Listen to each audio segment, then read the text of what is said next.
DJ tinawag na superstar sa Korea, isa sa inabangan sa red carpet ng Seoul International Drama Awards 2025 ay si Daniel Padilla. All smiles at mega kaway nga siya sa mga fan at media na dumalo sa red carpet show sa Seoul, South Korea. Tuwang-tuwa naman ang mga netizen nang tawaging superstar si Daniel ng female host ng red carpet show.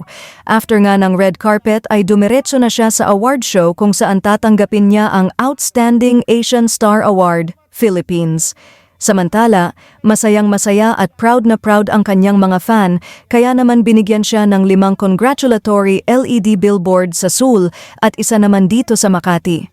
Pagdating na nga ni Daniel sa Seoul ay sumalubong sa kanya ang mga LED billboard sa KBS Hall sa Yeouido, sa Banpohangang Park, sa Songpa-naru Park, sa Eugene Building at meron ding LED truck na lumilibot sa KBS Hall kung saan ginanap ang red carpet at award show.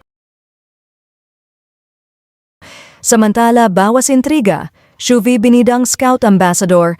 Habang walang tigil sa paghahanap ng old videos ni Shuvi Etrata ang mga basher niya at wala ngang humpay sa pang-iintriga sa ex-housemate ng Pinoy Big Brother, marami rin namang nagtatanggol sa kanya.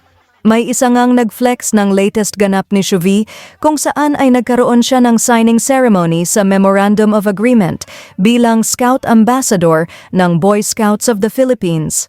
Si Shuvi nga raw ang first female Scout Ambassador ng Boy Scouts of the Philippines, ha? Bongga! Say nga ng ibang supporters ni Shuvi, bawas intriga, bashing daw muna. Kailangan din daw i-flex ang magagandang ganap ng kanilang idolo. May iba nga na nagsabing dapang-dapa na si Shuvi sa pang-iintriga ng iba at tamang-tama ang pagiging first female Scout Ambassador niya ng Boy Scouts of the Philippines para may iba naman daw pag-usapan sa aktres. Anyway, bukod sa ganap na yon, may mga fanay rin si Shuvi na panay ang flex sa mga ganap nila ng manliligaw niyang si Anthony Constantino.